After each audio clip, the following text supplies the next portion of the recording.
ये दही चीनी खाइए और अच्छे से इंटरव्यू देकर आइए। चलते हैं, बस का टाइम हो गया है। इंटरव्यू में लेट हो गए तो इंप्रेशन खराब हो जाएगा पूरा। बेस्ट ऑफ लक पापा। थैंक यू बेटा। और देखो समय सर मम्मा के साथ पहुंच जाना स्कूल। हाँ, चलते हैं।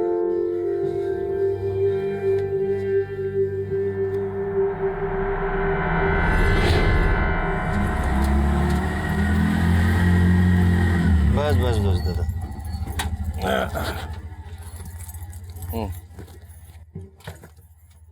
500 का दादा, मेरे पास खुले नहीं है। ओए, क्या हो रहा है? चल। अरे आप लोग आ गए? आओ, आइए आ जाओ। कैसी हो दीदी? हम ठीक है, आओ ना अंदर आओ।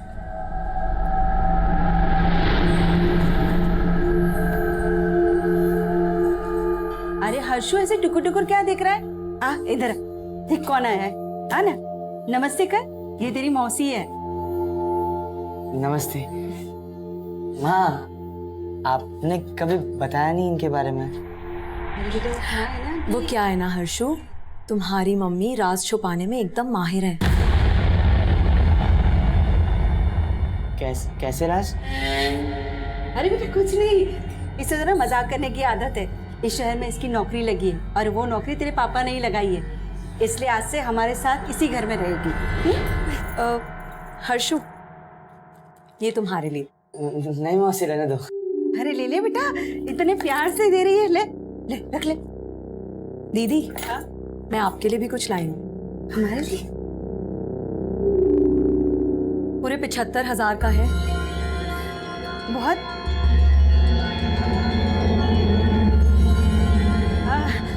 तुम ना फ्रेश हो जाओ ना। चलो मैं तुम्हें बाथरूम ले चलती हूँ। आओ।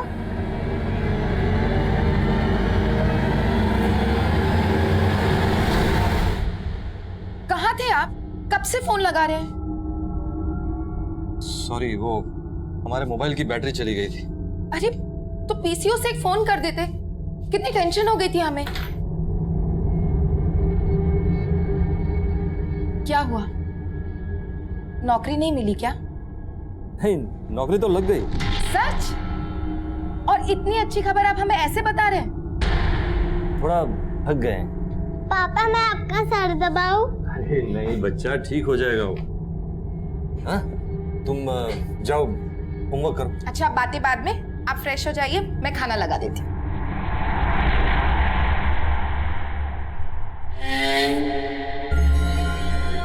क्या बात है हर्षु, बड़ी जोर शोर से पढ़ाई हो रही है। ओह, तुम्हारे इस बार 10th के बोर्ड्स है ना? तो क्या सोचा है फिर, क्या लेना है, साइंस की कॉमर्स? आर्ट्स। आर्ट्स? हाँ।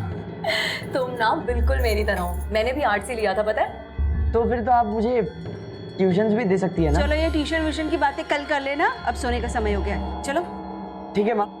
अब आप और मासी ऊपर सो जाइए, मैं पापा का बिस्तर यहाँ लगा दूंगा। अब नहीं बेटा, वो क्या है ना कि तू रात भर पढ़ाई करेगा तो तेरे पापा को डिस्टर्ब होगा ना। हाँ, तो हम तीनों एक ही कमरे में सो जाते हैं ना। मैं और तेरी मासी बेड पर सो जाएंगे और तेरे पापा नीचे चटाई बिछा के सोएंगे। जी क्यों, ठीक है ना? हाँ ठीक है। अब तो पढ़ाई कर। चलो।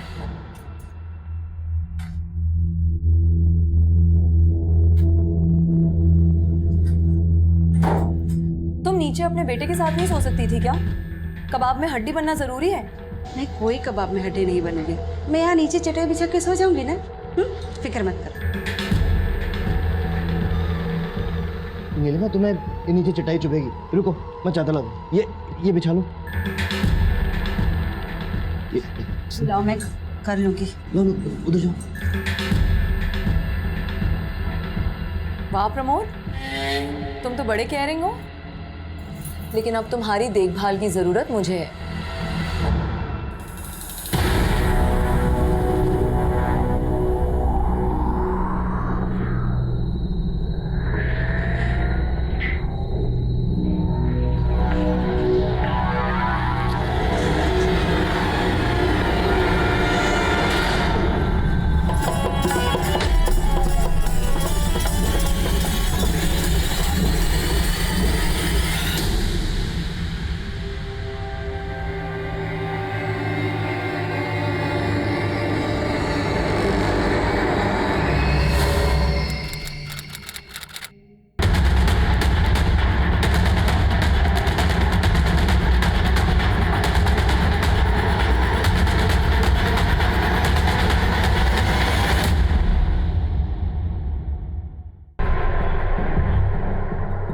फिर ये तो कोई किन्नर लगता है।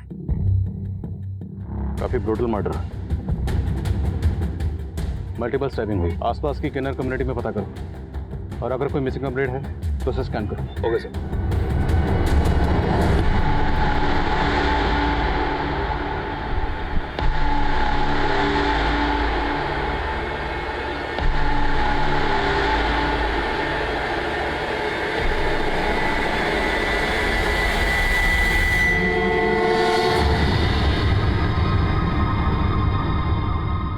मम्मी पापा का फोन लगा?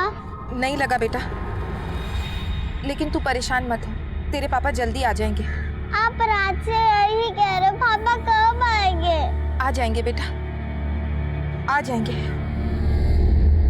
सर, हमें सर जो लाश हमें जंगल में मिली थी वो किन्नर की नहीं थी सर, वो लाश एक आदमी की थी। आदमी? तो फिर औरत के भेस का क्या चक्कर हो सकता है? सर एक मिसिंग कंप्लेंट फाइल हुई थी इस गजेंद्र नाम के आदमी की। सर गजेंद्र की शक्ल उस लाश से मिलती है जो हमें जंगल में मिली थी। इसकी मिसिंग कंप्लेंट इसकी वाइफ ने दर्ज करवाई थी।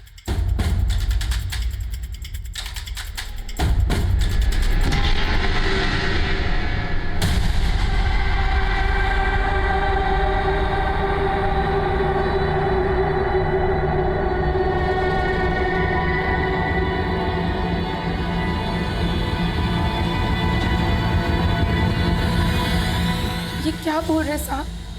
वही बोल रहे हैं जो हमने देखा, जो हमारे सामने आया। हमें जब आपके पति गजेंद्र की लाश मिली उस वक्त वो औरत के भेस में थे। अब इसके पीछे कोई ना कोई वजह तो होगी। आपको कुछ अंदाजा? मुझे कुछ समझ नहीं आ रहा साहब, लेकिन पिछले कुछ दिनों से वो बहुत परेशान रहते थे। अजीब अजीब सपने आते थे उनको। सपने? कैसे सपने? उन्होंने कभी बताया नहीं, बस यही बोलते थे कि बुरे सपने बता दो तो सच हो जाते। और वो ये सपने कब से देख रहे थे? पिछले 3 महीनों से साहब, जब से उनकी बहन पूजा उन्हें छोड़कर चली गई। बहन क्यों छोड़ के गई? उसका एक लड़के के साथ चक्कर था साहब। गजेंद्र जी को ये सब पसंद नहीं था।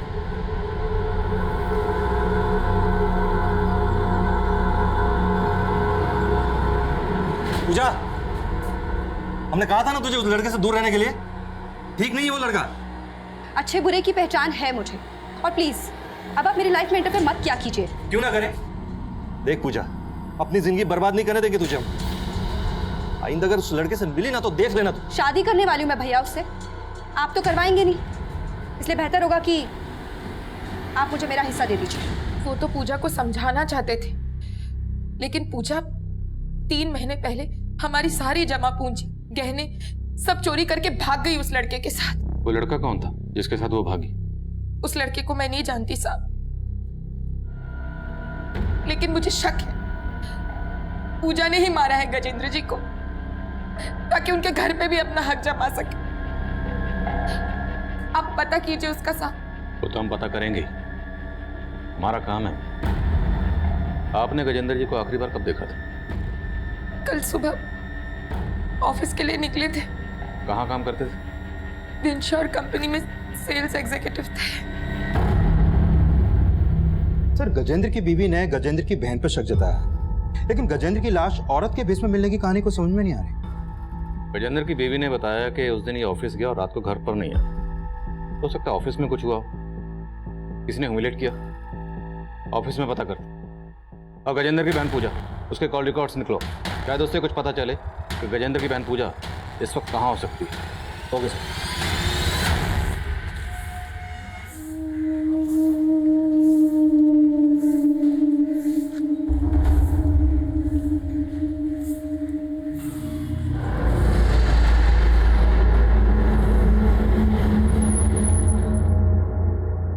माँ, माँ, आप वो सीमा मौसी को कहीं और किराए पे लेके रहने को कहिए ना, उनके रंग ढंग अच्छे नहीं लग रहे। ये कैसी बातें कर रहा है तू? क्या बात है? आप जब कल घर पे नहीं थी ना, तो आपको पता है क्या हो रहा था? क्या हुआ?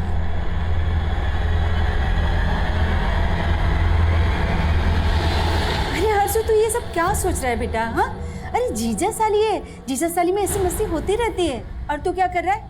पढ़ाई छोड़ के इन सब में ध्यान दे रहा है। सिर्फ पढ़ाई पे ध्यान दे, समझा मेरी बात?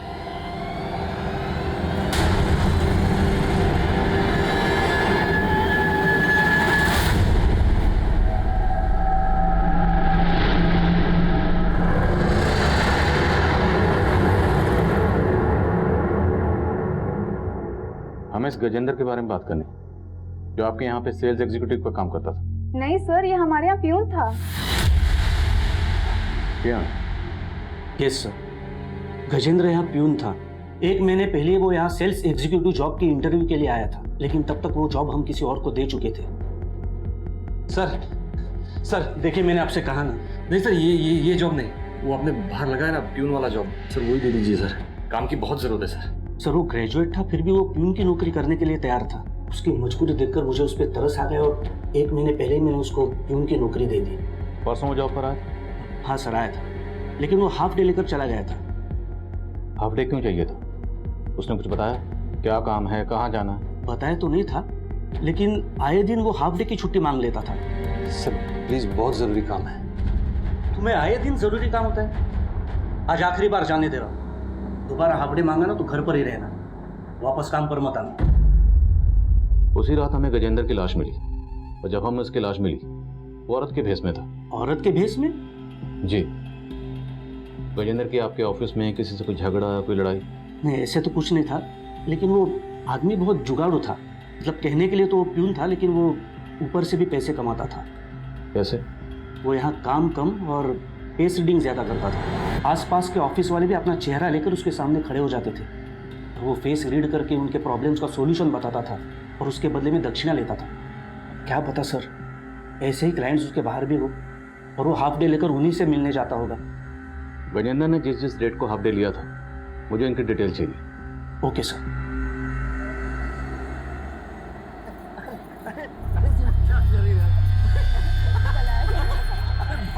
अरे तकलीफ हो रही है यार। अरे मजाक कर रही है यार। अरे तकलीफ हो रही है यार। क्यों? तुम्हें तुम्हारी बीवी के सामने अपनी गर्लफ्रेंड के साथ रोमांस करना अच्छा नहीं लग रहा है क्या? बोलो बोलो ना।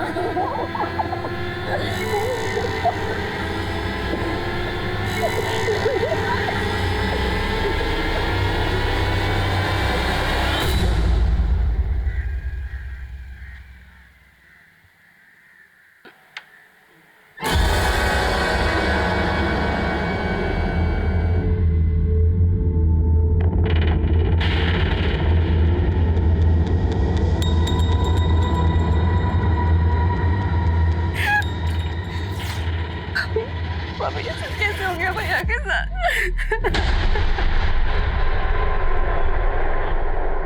तू क्या कर रही है यहाँ? चल बाहर निकल, तू बाहर निकल। भाभी आप ये क्या कर रही है? अपने भाई को मार डाला, अब यहाँ नौटंकी करने आ गई। अब क्या मुझे और इंदु को भी मारना चाहती है तू? भाभी आप गलत समझ रही हैं। मुझे भैया के बारे में पता चला, आपसे मिलने आ गई। मैं गलत समझ रही हूँ? रुक जा, बताती हूँ तुझे। अभी क्या कर रही है आप? ये मेरे पति के हत्यारे। बुला पुलिस को, बुला पुलिस को। अंदर चलो यहाँ से।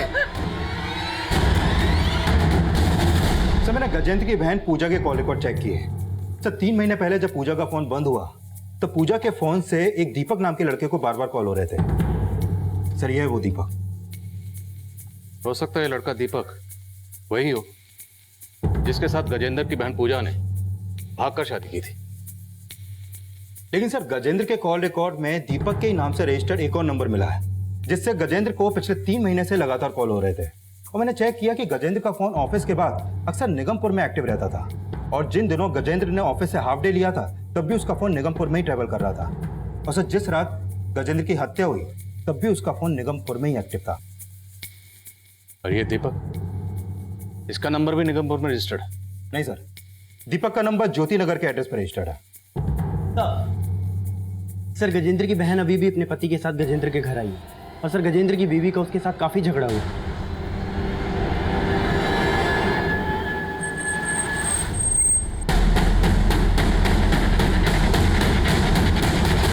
भाभी बात समझने की कोशिश करो, हमने कुछ नहीं किया। हमारी गलती नहीं। इसने मेरे पति को मारा है, ले जाइए इन्हें। सर हमारी बात तो सुनिए। ये ऐसा झूठ बोल रहे सर, इन्होंने मारा है सर। सर जैसे ही हमें भैया की हत्या की खबर मिली, हम भाभी से अपना दुख बांटने चले गए, लेकिन उन्होंने सर भाभी हम पे झूठा आरोप लगा रही हैं। हम भला अपने भाई को कैसे मार सकते हैं? हमारी भाभी का तो ये भी कहना है कि पिछले 3 महीने से तुमने अपने भाई की कोई खबर नहीं ली। लेती भी कैसे? अपने भाई के घर से पैसे और गहने लेकर जो भागी थी। नहीं सर, हम मानते हैं कि हमने गजेंद्र भैया के खिलाफ जाकर दीपक से शादी की थी, लेकिन कोई चोरी करके नहीं भागे थे हम। लेकिन अपने भाई से हिस्सा तो मांग रही थी। हाँ सर, मैंने भैया से हिस्सा मांगा था, लेकिन उस दिन भाभी ने हमसे बहुत झगड़ा किया। मुझे नहीं लगता कि अब हम एक छत के नीचे रह सकते हैं। बस मुझे मेरा हिस्सा चाहिए। क्या हिस्सा चाहिए तुझे? और इतने सालों से मुफ्त का बैठकर खा रही है वो? कोई हिस्सा वैसा नहीं मिलेगा। कोई नहीं, तुम्हें इसमें पढ़ने की जरूरत नहीं है। हम बात कर रहे हैं ना पूजा से। और फिर भैया और मैंने प्यार से समझौता कर लिया। सर भैया ने खुद मुझे कुछ पैसे और गहने दिए थे, और उन्होंने बोला कि जब घर बिकेगा तो वो बाकी का हिस्सा भी दे देंगे। लेकिन सर उन बातों का गजेंद्र भैया की हत्या से कोई लेना देना नहीं है। तो किन बातों का लेना देना? और तुम दीपक, पिछले 3 महीने से तुम लगातार गजेंद्र को फोन कर रहे थे। सर मैं गजेंद्र भैया को फोन नहीं करता था। जब हमें तुम्हारे भाई गजेंद्र की लाश मिली, उस वक्त वो औरत के भेष में थी। ये औरत के भेष का चक्कर क्या है? सर कोई आइडिया नहीं है। सर प्लीज, हमने कुछ नहीं किया, प्लीज हमें जाने दीजिए। आप उनकी बातों का भरोसा मत कीजिए साहब। जरूर उन दोनों ने मिलकर गजेंद्र जी को मारा है। उनको हम देख लेंगे, लेकिन आप बोल रही थी कि गजेंद्र अपने ऑफिस में सेल्स एग्जीक्यूटिव थे, लेकिन वो तो वहां पर प्यून का काम करते थे। प्यून? नहीं साहब, ये कैसे हो सकता है? भला कोई बीए पास आदमी प्यून का काम करेगा? लेकिन हमने कंफर्म किया है, गजेंद्र अपने ऑफिस में प्यून ही थे, और उनके ऑफिस से ये भी पता चला है कि वो वहाँ लोगों की फेस रीडिंग करके उनसे दक्षिणा मांगते थे। क्या वो भूत भविष्य बताने का भी काम करते थे? साहब अगर वो किसी का भूत भविष्य जानते तो क्या अपने दिन में ही सुधार लेते? अच्छा, गजेंद्र अपने ऑफिस से आए दिन हाफ डे की छुट्टी लेते थे, और उनका फोन अक्सर निगमपुर में एक्टिव रहता था। निगमपुर में कहाँ जाते होंगे? निगमपुर? मुझे इस बारे में कुछ नहीं पता साहब। और आधे दिन की छुट्टी लेकर तो वो कभी घर नहीं आए, उल्टा ओवर टाइम करते थे, रोजाना घर लेट आते थे। उनके ऑफिस वाले झूठ बोल रहे साहब। लेकिन मैं दावे के साथ कह रही हूँ, उनकी हत्या पूजा ने ही की है, और उनका औरत के भेष में मिलना ये भी उसी का कोई षड्यंत्र है। ये सब क्या चल रहा है माँ? वो औरत पापा के साथ आपके सामने। माँ ये सब क्या चल रहा है? माँ आप कुछ बोलती क्यों नहीं है माँ? वो औरत हमें ब्लैकमेल कर रही है। ब्लैकमेल? किस बारे में ब्लैकमेल कर रही है माँ? कुछ मत पूछ बेटा, जैसा चल रहा है ना वैसा चल रहे थे। समझ ले तेरे माँ बाप मजबूर है।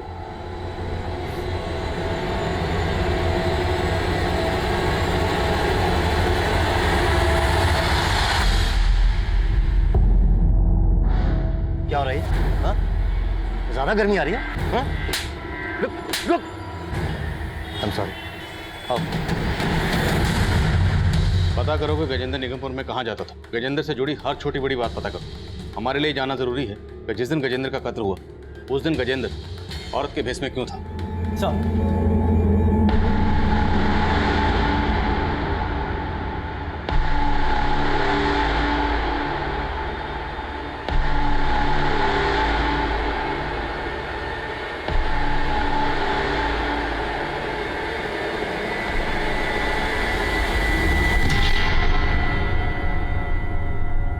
क्या हुआ पूजा? अरे पूजा, तुमसे बात कर रहा हूं मैं। पूजा क्या हुआ? इतनी चुपचाप क्यों हो तुम? और क्या चल रहा है तुम्हारे दिमाग में? हाँ, तुम्हारी भाभी की वजह से पुलिस तुम्हारे साथ साथ मुझ पे भी शक कर रही है, और तुम हो कि? भाभी का तो काम है ना शक करना, लेकिन तुम? मेरा क्या? कुछ क्या? क्या?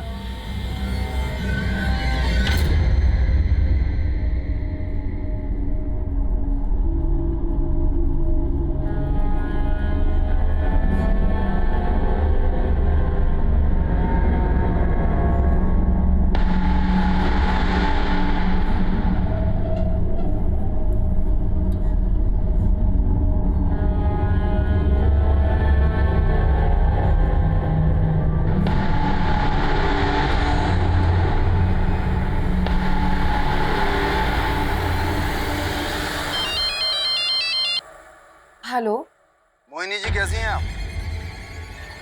कौन बोल रहे? मैं आपका शुभचिंतक बोल रहा हूँ। मैं जानता हूँ कि आपके पति गजेंद्र को किसने मारा। कौन बोल रहे हो तुम? अरे ये जान के क्या करेंगी, लेकिन आप इस गलतफहमी में मत रहिएगा कि आपके पति गजेंद्र को उसकी बहन पूजा ने मारा। दरअसल उसे किसी और ने मारा। किसने? ये जानने के लिए तो आपको मुझे 3 लाख रुपए देना पड़ेगा। गजेंद्र के कातिल का पता बताने के लिए किसी ने आपसे 3 लाख रुपए मांगे? हाँ साहब, मुझे तो लगता है ये पूजा की कोई चाल है। लेकिन जिसने आपको कॉल किया वो कौन हो सकता है? पता नहीं साहब। जिस नंबर से आपको कॉल आया वो नंबर दीजिए। हाँ वर्मा। सर गणेश नगर में जहाँ पूजा का फोन बंद हुआ था वहाँ एक लड़की की लाश मिलने की खबर मिली।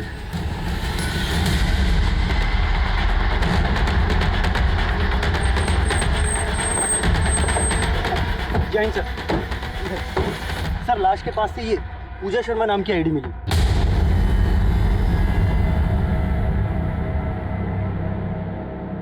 बॉडी का चेहरा बिगाड़ा गया।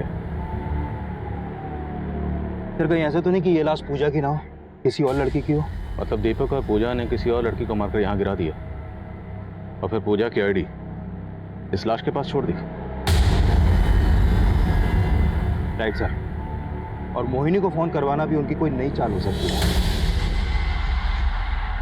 सर मैंने ऐसा कुछ भी नहीं किया है और सर पूजा के साथ इतना कुछ हो गया और आप मुझ पे शक कर रहे हैं। अगर वो लाश वाकई पूजा की है तो ये बता कि पूजा को मारने के बाद उसका चेहरा क्यों बिगड़ा? सर मैंने ऐसा कुछ भी नहीं किया है। बंद कर। तूने नहीं किया तो किसने किया? कहीं ऐसा तो नहीं तूने और पूजा ने मिलकर किसी और लड़के को मार दिया? सर मैंने ऐसा कुछ भी नहीं किया है। तो किसने किया? पूजा ने किया? बोल। सर सर सर सर मैं आपको सब कुछ सच सच बता रहा हूँ, कुछ भी नहीं छुपाऊंगा सर। बोल। सर ये सच है कि पूजा ने मेरे साथ भाग के शादी की थी और वो पैसे और गहने लेकर आई थी और वो सब कुछ घर से चोरी करके लाई थी। आप पूजा ये इतने सारे पैसे और गहने कहाँ से लाई तुम?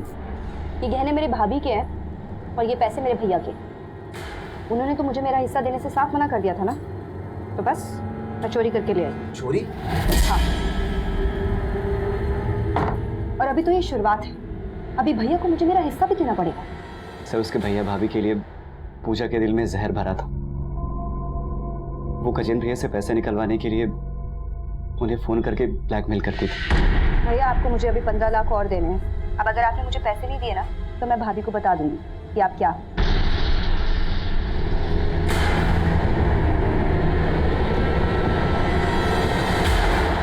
ऐसा क्या था जिसकी वजह से पूजा अपने भाई गजेंद्र को ब्लैकमेल कर रही थी? सर वो तो मुझे नहीं मालूम है। वो गहने और पैसे तेरे पास ही है ना? मेरे पास कुछ भी नहीं है और पूजा जो कुछ भी लेकर आई थी सब कुछ घर पे ही रखा है। सर मुझे तो ऐसा लग रहा है कि भाई बहन से किसी ने एक एक करके दुश्मनी निकाली है। कौन दुश्मनी निकाला? सर ये तो मुझे नहीं पता, लेकिन सर मैंने कुछ भी नहीं किया है। दीपक का बयान पूजा पर हमारा शक और भी गहरा कर रहा था। हमने चेक किया, पूजा के अकाउंट में काफ़ी पैसे थे जो उसने गजेंद्र के कत्ल से पहले ही निकाल लिए। हम तब ये भी तय नहीं कर पा रहे कि हमें जो लाश मिली थी वो लाश वाकई पूजा की थी या फिर किसी और को मारकर उसे पूजा की पहचान दी गई थी। इसलिए हम उस लाश का डीएनए गजेंद्र के डीएनए से मैच करवा कर देखना चाहते थे। मोहिनी को जिस नंबर से फ़ोन किया गया था वो नंबर एक पीसीओ का था। उस पीसीओ से तो कॉलर की कोई लीड नहीं मिली, लेकिन निगमपुर जहाँ पर गजेंद्र का फ़ोन अक्सर एक्टिव रहता था वहाँ से गजेंद्र के बारे में एक चौंकाने वाली जानकारी सामने आई। वो दोस्त कौन था उस गजेंद्र, मतलब उस बबली का? बॉबी नाम था साहब उसका। कहाँ मिलेगा ये बॉबी? मालूम नहीं साहब, काफ़ी टाइम से उन दोनों को यहाँ देखा नहीं मैंने। बॉबी का फ़ोन नंबर है तुम्हारे पास? साहब फ़ोन नंबर तो नहीं होगा। स्केच बनवा सकते हैं उसका? हाँ साहब रोज़ ही देखता हूँ, स्केच बनवा सकता हूँ सर। करो। गजेंद्र गाजीपुर में अक्सर इस शख्स के साथ देखा गया। आप जानती हैं सर? नहीं साहब, लेकिन ये बॉबी नाम है इसका। बॉबी नाम के किसी शख्स को जानती हैं? नहीं साहब, मैं किसी बॉबी को नहीं जानती, लेकिन गजेंद्र जी इस के साथ। देखिए हमें तो पता चला है कि गजेंद्र भी था और इस बॉबी के साथ मिलकर निगमपुर में धंधा करता था। ये झूठ है साहब, उन्हें बदनाम करने की कोई साजिश है। हमारी इन्फॉर्मेशन पक्की है, गजेंद्र था और निगमपुर में गजेंद्र को लोग बबली के नाम से जानते थे। हो सकता है आप भी जान गई कि आपका पति है और इसलिए आपने अपने पति। ऐसा आरोप मत लगाइए साहब, आप मुझ पर। 10 साल से पति पत्नी थे हम। मैं उन्हें शादी के पहले से जानती थी। गजेंद्र और पूजा कौन से गांव के रहने वाले थे? साहब वो तो यहीं रहते थे। अब उनका गांव कहाँ है वो मुझे नहीं पता। ये गजेंद्र औरत के भेष में धंधा करता था, बीए पास था, लेकिन पीएन की नौकरी करता था। हमारे सामने इसकी शख्सियत के कई शेड्स आ गए, लेकिन इसकी बीवी मोहिनी का कहना है कि वो ये तक नहीं जानती कि गजेंद्र कहाँ का रहने वाला था। मुझे लगता है इस केस को समझने के लिए हमें पहले गजेंद्र की असली शख्सियत को समझना होगा। सर एक बात और है, दीपक ने बोला था कि पूजा गजेंद्र को ब्लैकमेल कर रही थी। शायद पूजा गजेंद्र की बीवी को गजेंद्र की इसी दोहरी शख्सियत की असलियत बताने की धमकी दे रही हो। मुमकिन है, लेकिन ये भी मुमकिन है कि गजेंद्र की बीवी मोहिनी को गजेंद्र की असलियत के बारे में पता चल गया और इसी ने मोहिनी की बैकग्राउंड खंगाला। और गजेंद्र के साथ जो दूसरा किन्नर था बॉबी, उसकी क्या लीड है? सर फिलहाल बॉबी का कुछ पता नहीं लग पा रहा, लेकिन हमारी टीम लगी हुई है। हमारे लिए बॉबी की लीड बहुत ज़रूरी है कि जिस लड़की की लाश हमें मिली थी वो लाश वाकई पूजा की या दीपक और पूजा दोनों मिलकर कोई गेम कर रहे हैं। डीएनए रिपोर्ट का क्या स्टेटस है? सर रिपोर्ट आने में थोड़ा टाइम लगेगा। मैं कमी सर। सर पूजा और गजेंद्र दोनों के प्रोफाइल को अच्छे से चेक किया है सर। उन दोनों के अकाउंट से कोई ऐसा क्लू नहीं मिला है जिससे उनका नेटिव एड्रेस पता चले। लेकिन सर उन दोनों भाई बहन के अकाउंट में एक कॉमन प्रोफाइल मिली है। ये देखिए सर, ये सीमा है। पूजा इसके साथ काफ़ी ज़्यादा टच में थी। और सर ये सीमा गजेंद्र के सोशल मीडिया अकाउंट में भी एज अ फ्रेंड ऐड है। हाँ, तो ये सीमा गजेंद्र और पूजा दोनों को जानती थी। रहती कहाँ है? सर हमारे साइबर सेल ने जब इसके प्रोफाइल को चेक किया तो हमें इसका एड्रेस मिला था। सर मैंने नवीन को वहाँ पे भेजा था, लेकिन सर इसके घर पे काफ़ी दिनों से ताला लगा हुआ है। इसका कोई फ़ोन नंबर? नहीं सर, इसका कोई फ़ोन नंबर तो नहीं मिला है। लेकिन हाँ सर, इसके अकाउंट में प्रमोद नाम के आदमी की प्रोफाइल मिली। सर सीमा इसके साथ काफ़ी टच में थी। इस प्रमोद का एड्रेस निकलो। गजेंद्र और पूजा से जुड़े हर शख्स से मिलना ज़रूरी है। सर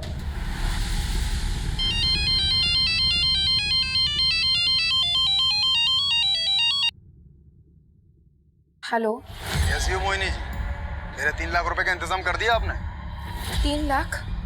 अरे मैंने आपको बोला था ना कि आप मुझे 3 लाख रुपए देंगी तो मैं आपको बताऊंगा कि आपके पति को किसने मारा है। पर तुम हो कौन? फिर वही सवाल, अपने पति के कातिलों को फांसी नहीं चढ़वाना क्या आपको?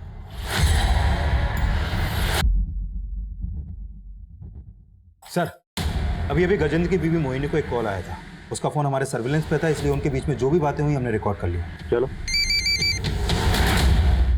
जी मोहिनी जी, हमें मालूम है आपको अभी फोन आया था। मुझे भी कुछ समझ में नहीं आ रहा, वो कौन आदमी है जो बार बार फोन करके ये सब बोल रहा है? मोहिनी जी, ये जो कोई भी है आपकी जान पहचान का ही है। हमें जानने वाला? जी। आपको आइडिया है ये कौन हो सकता है? नहीं साहब। कोई बात नहीं, हम पता लगा रहे हैं। तो जिस नंबर से अभी मोहिनी को कॉल आया वो नंबर एक दूसरे पीसीओ का था। अपने कांस्टेबल को भेजा है वहाँ पर। लगता तो नहीं उस पीसी से कोई लीड मिलेगी, क्योंकि ये जो भी है बहुत शातिर है। हर चाल बहुत सोच समझ के चल रहा है। ये सब गजेंद्र की बीवी मोहिनी की तो कोई चाल नहीं। देखने में तो सीधी साधी लगती है, बट यू नेवर नो। हो सकता है ये सारे कॉल्स वो खुद ही किसी से करवा रही है, ताकि हमें उस पर शक ना हो। देखते हैं। सर सीमा जिस प्रमोद नाम के आदमी के साथ टच में थी, उसका हमने सोशल मीडिया अकाउंट से एड्रेस निकाल लिया। गुड।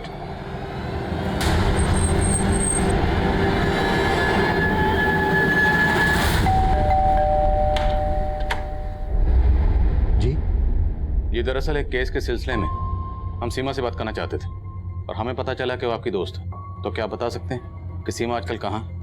जी वो मुकुंदपुरा में रहती है सर। वो हमने चेक किया, काफ़ी दिनों से उसके घर पर ताला लगा हुआ है। आपके पास उसका नंबर तो होगा? जी।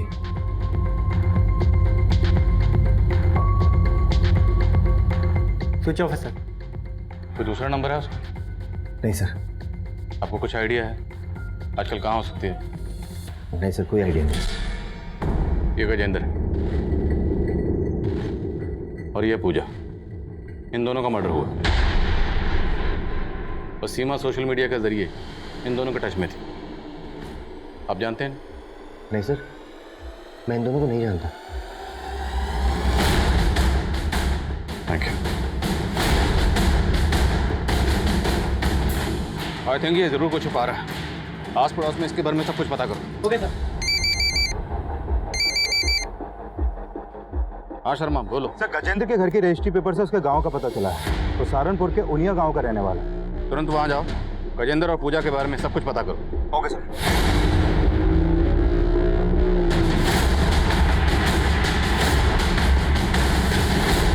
सीमा है, प्रमोद की साली।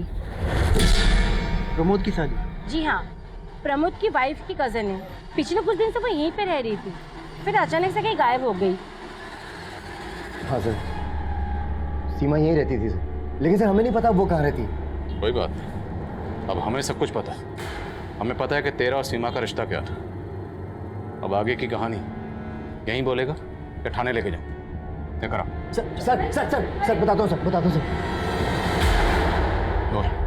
सर मैं और सीमा एक ही ऑफिस में एक साथ काम करते थे और उसे मुझसे प्यार हो गया और मुझे भी सर। मैं पहले से मैरिड था और जब मुझे अपनी गलती का एहसास हुआ मैं सब कुछ खत्म करना चाहता था, लेकिन सर मैं नहीं जानता था सीमा ये सब सुन के ऐसा रिएक्ट करेगी। अगर तुम्हें ये सब खत्म ही करना था तो तुमने मेरे साथ रिश्ता ही क्यों रखा, और तुमने मुझे पहले क्यों नहीं बताया कि तुम शादीशुदा हो? एक दिन वो नीलिमा के पास आ गई और इसे सब कुछ बता दिया। प्रमोद, तुमने मुझे धोखा दिया, मुझे। मैं छोड़ूंगी नहीं तुमको। अब देखो मैं क्या करता हूँ तुम्हारे साथ। छोड़ो। बस करो नीलिमा, ये मेरे नजदीक इसलिए आया क्योंकि तुम कभी इसे अपना बना ही नहीं पाई। सीमा जानती थी कि नीलिमा थोड़ी लालची है और इसने एक दिन सीमा से मिलके मेरा सौदा कर लिया सर। देखो, अगर तुम प्रमोद को छोड़ना नहीं चाहती हो तो ठीक है, लेकिन मुझे यहाँ रहने की जगह देनी होगी। उसके बदले में मैं तुम्हें आज ही 2 लाख दूंगी और हर महीने 20,000 दूंगी। मुझे मंजूर है। सर मैं मजबूर था, अगर ना करता तो ये दोनों मिलके मुझे अंदर करवा देती। दूध के धुले मत बनो, सारी मुसीबत की जड़ तुम ही हो। तुम चुप करो, सारे तुम्हारे लालच। एक मिनट, पहले ये बताओ सीमा कहाँ? सीमा चाहती थी कि हर्षु हमारे साथ ना रहे, तो बस। मैं हर्षु के साथ इस घर में नहीं रह सकती हूँ, निकालो उसको यहाँ से। कैसे बातें कर रही हो? मैं अपने बेटे को घर से बाहर निकालूंगी? होश में तो हो तुम? तुम्हें अपने बेटे के साथ इस घर में अगर रहना है तो रहो। मैं प्रमोद को लेके यहाँ से जा रही हूँ। चलो प्रमोद। ऐसे कैसे लेके जाओगी? पति है मेरे वो। कीमत दी है मैंने तुम्हें इसकी, इसीलिए मेरे। बस सीमा, बहुत हो गया, अब और नहीं। भगवान के लिए मुझे बख्श दो, मैं कहीं नहीं जाने वाला। तुमने अपनी बीवी के सामने मेरी इंसल्ट की। हाँ की। देखना तुम सबका मैं क्या हाल करती हूँ। पर उस दिन वो चली गई, उस दिन के बाद से हमने उसे कभी नहीं देखा। कैसे देखते? तुमने उसको गायब जो कर दी। बोलो सीमा कहाँ? सर ऐसा कुछ नहीं हुआ था सर। तो कैसा हुआ था? गजेंद्र और पूजा को भी जानते थे ना तुम? नहीं सर, हम उन दोनों को नहीं जानते सर, और नहीं हमें पता है कि उस दिन के बाद से सीमा कहाँ चली गई सर। मेरा विश्वास कीजिए सर।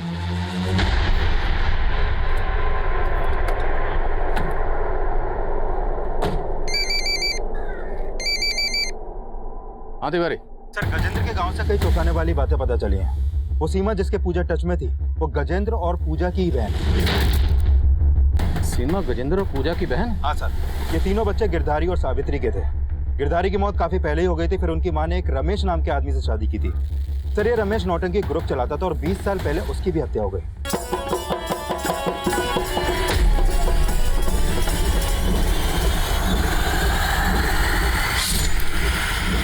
सर ये रमेश गजेंद्र, सीमा और पूजा का सौतेला बाप। लेकिन सर रमेश की पहले से एक बीवी और एक बेटा था। जब रमेश ने गजेंद्र, सीमा और पूजा की मां सावित्री से शादी की तो रमेश के सगे बेटे धनंजय ने रमेश की हत्या कर दी। सर उस समय धनंजय की उम्र सिर्फ 12 साल की थी, इसलिए उसे 3 साल के लिए बाल सुधार गृह भेज दिया गया। और रमेश की हत्या के बाद गजेंद्र, सीमा और पूजा की मां सावित्री अपने परिवार को लेकर शहर आ गई। तिवारी, गजेंद्र की भी मोहिनी, ये 10 साल से गजेंद्र को जानती थी।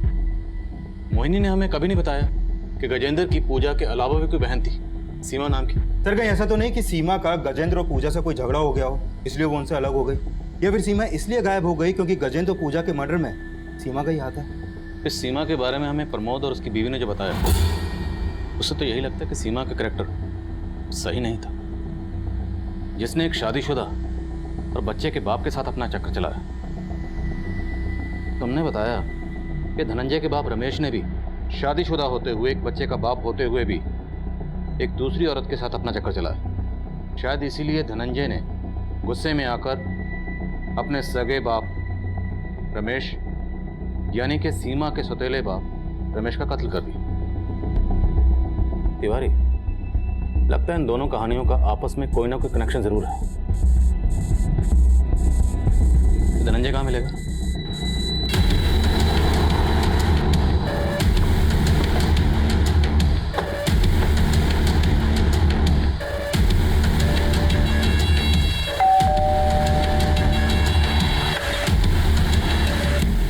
जी धनंजय? नहीं धनंजय, बताइए।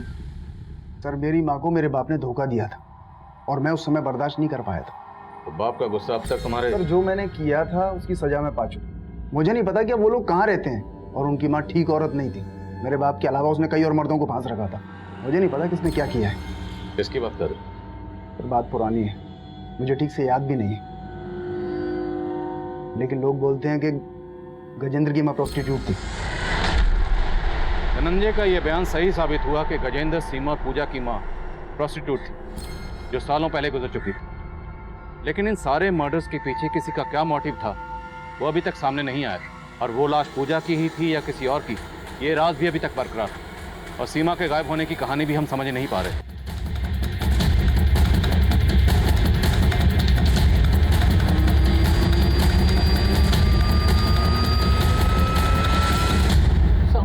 साहब, मैं उसको कैसे मार सकता हूँ? बबली मेरा अच्छा दोस्त था साहब। तो दोस्त के मर्डर के बाद भागा क्यों था? साहब, उसके मर्डर के बारे में सुनने के बाद मैं डर गया था। मुझे लगा कि आप लोग मेरे ऊपर ही शक करोगे, क्योंकि वो मेरे जैसा नहीं था, फिर भी मेरा धंधा करता था सर।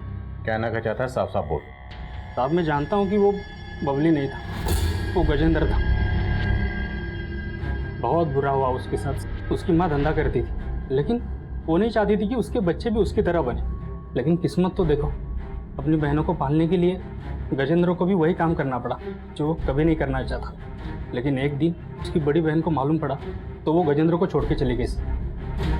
और फिर उसकी ज़िंदगी में मोहिनी भाभी आई। भाभी को मिला तो नहीं, लेकिन गजेंद्र हमेशा बात करता था भाभी के बारे में। आज तक मैं मोहिनी को ये सब नहीं बता पाया कि, लेकिन अब मैं ये सब छोड़कर कोई अच्छी सी नौकरी ढूंढ लूंगा।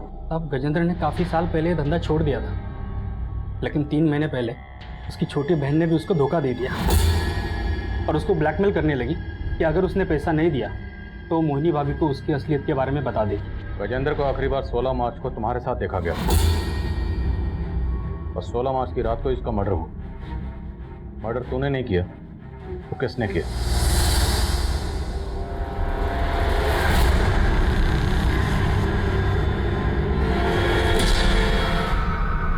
कौन था गाड़ी?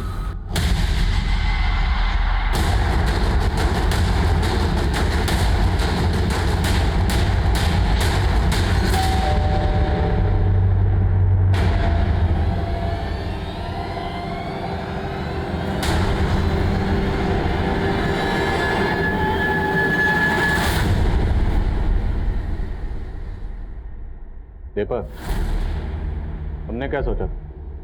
तुम हमें नहीं बताओगे तो हमें पता नहीं चलेगा कि धनंजय तुम्हारा मौसेरा भाई। और तुम धनंजय, 20 साल पहले तुमने अपने बाप का कत्ल किया। हाँ सर, 20 साल से मैं उस आग में जल रहा था। मेरा बाप ही मेरा दुश्मन नहीं था, गजेंद्र की माँ और उसका सारा खानदान मेरा दुश्मन था। मुझे उन सब से बदला लेना था। सर, मैंने पूजा को उसके भाई के खिलाफ इतना बरगलाया कि वो अपने घर से पैसे और जेवर चोरी करके मेरे साथ रहने आ गई। फिर हमने पूजा के जरिए उससे बहुत सारा पैसा वसूला और उसके बाद हमने गजेंद्र को मारने की प्लानिंग की। और सर, हम उसका पीछा करते हुए निगमपुर गए। अबे देख क्या रहा है? अंदर बैठ, गाड़ी में बात करनी है तुझसे। हमने उसे सुनसान जगह ले जाके उसकी हत्या कर दी। और सर, हमें मालूम था कि गजेंद्र की हत्या के बाद उसकी बीबी का शक पूजा पे ही जाएगा। और मुझे पता था कि पूजा अपनी बहन सीमा के टच में है। और उस दिन पुलिस स्टेशन से घर आने के बाद पूजा कपड़े बदल कर अपनी बहन सीमा से मिलने जा रही थी, लेकिन हमने उसे रास्ते से किडनैप कर लिया। और हमने पूजा का चेहरा इसलिए बिगाड़ा ताकि आपको लगे कि पूजा ने कोई गेम प्लान किया। और फिर हमने गजेंद्र की बीवी को फ़ोन किया और बोल दिया कि गजेंद्र का खून पूजा ने नहीं किया, बल्कि किसी और ने किया है। और सर, हमें ये मालूम था कि गजेंद्र की बीवी आपको ये सब कुछ बताएगी, लेकिन आप उस पर शक करेंगे। लेकिन सर, हमारा प्लान इससे भी ऊपर था। हमने पूजा के बाद सीमा को मारने का प्लान बनाया और हमने सीमा को मार के इस तरीके से गायब किया जैसे आपको ये लगे कि सीमा ही अपने भाई बहन को मार के भाग गई।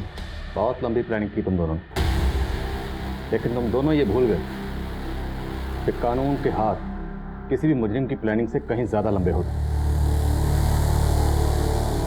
दरअसल गजेंद्र की जिंदगी में जुर्म ने उस वक्त दस्तक देना शुरू कर दिया था जब दीपक की शय पर गजेंद्र की बहन पूजा ने उसे ब्लैकमेल करना शुरू किया था। अगर गजेंद्र ने हिम्मत करके सब कुछ सच सच अपनी बीवी को बताया होता और पुलिस की मदद ली होती तो शायद गजेंद्र की बीवी और बेटी को उस सच्चाई से इतनी तकलीफ और पछतावा ना होता जितना वो आप गजेंद्र को खोने के बाद महसूस कर रहे होंगे। अब मैं आदिल खान आपसे इजाजत लेता हूं। आपसे फिर मुलाकात होगी एक और नए केस के साथ। तब तक देखते रहिए क्राइम पेट्रोल दस्तक। मकसद बताना नहीं, बचाना है।